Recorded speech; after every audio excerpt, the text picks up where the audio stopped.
Hello friends, मैं मोहम्मद दिलशाद आप सभी का दिलशाद टाइम्स ग्रुप यहाँ उर्दू के ऑनलाइन कक्षा में स्वागत करता हूँ। दोस्तों, इसके पहले हमने उर्दू की वर्णमाला पढ़ ली है। आइए देखते हैं अगला पार्ट।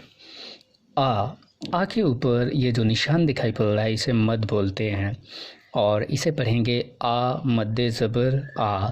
वैसे मद है तो बड़ा आ हो जाता है, तो ये निशान है जो सिंबल है, इसे हम मद के नाम से जानते हैं। ये आ है। और आज हम पढ़ेंगे ज़बर, ज़ेर और पेश के बारे में। ज़बर, किसी वर्ड के ऊपर अगर सीधी रेखा खींच दी जाती है इस तरीके से खड़ी पाई तो उसे हम ज़बर कहते हैं। ज़ेर, और यदि नीचे कोई पाई लगा दी जाती है इस प्रकार से तो उसे हम ज़ेर कहते हैं और इसे ई की मात्रा का बोध होता है, छोटी ई। और ऊपर यदि पेश होता है ये वाव की तरह तो उसे हम पेश बोलते हैं और उससे ऊ की मात्रा का बोध होता है। तो ज़ेर से ज़बर से आ का बोध होगा, ज़ेर से ई का बोध होगा और पेश से ऊ का बोध होगा। आइए सब पे लगाते हैं, पहले ज़बर, उसके बाद ज़ेर और उसके बाद में पेश, और पढ़ते हुए चलेंगे। इसे पढ़ेंगे हम आ ज़बर आ, यानी कि आ के ऊपर जब ज़बर लग गया तो ये आ हो गया।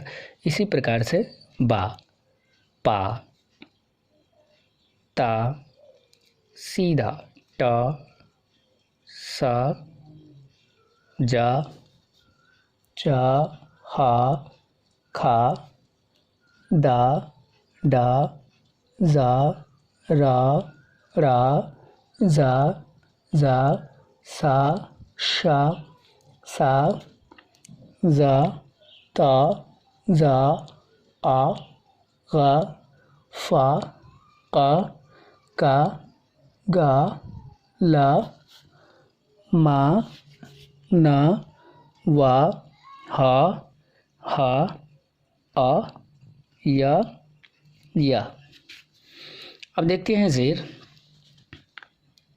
ई, बी, पी, ती, टी, सी, जी, ची, ही, खी, दी, डी, जी, री, ड़ी, जी, सी, शी, सी, जी, ती, जी, ई, गी, फी, की, गी, ली, मी, नी, वी, ही, ई, ये। अब देखते हैं पेश।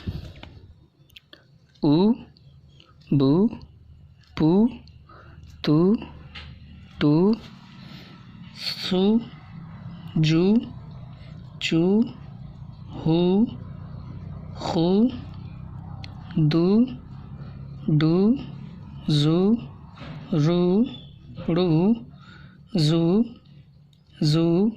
सु, शू, सु, जू, तू, जू, ऊ, गू, फू, कू, कू, गू, लू, मू, नू, वो, हू,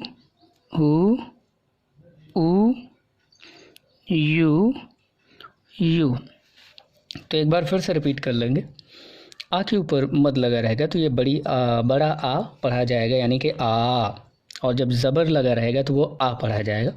इसी प्रकार से जब ज़बर किसी भी वर्ड के ऊपर या हरफ के ऊपर लगा रहेगा तो वहाँ पे हम आ पढ़ेंगे, और यदि ज़ेर लगा रहेगा तो वहाँ पे ई की मात्रा पढ़ेंगे, छोटी ई की, और पेश लगा रहेगा तो वहाँ पे छोटा ऊ की मात्रा पढ़ेंगे।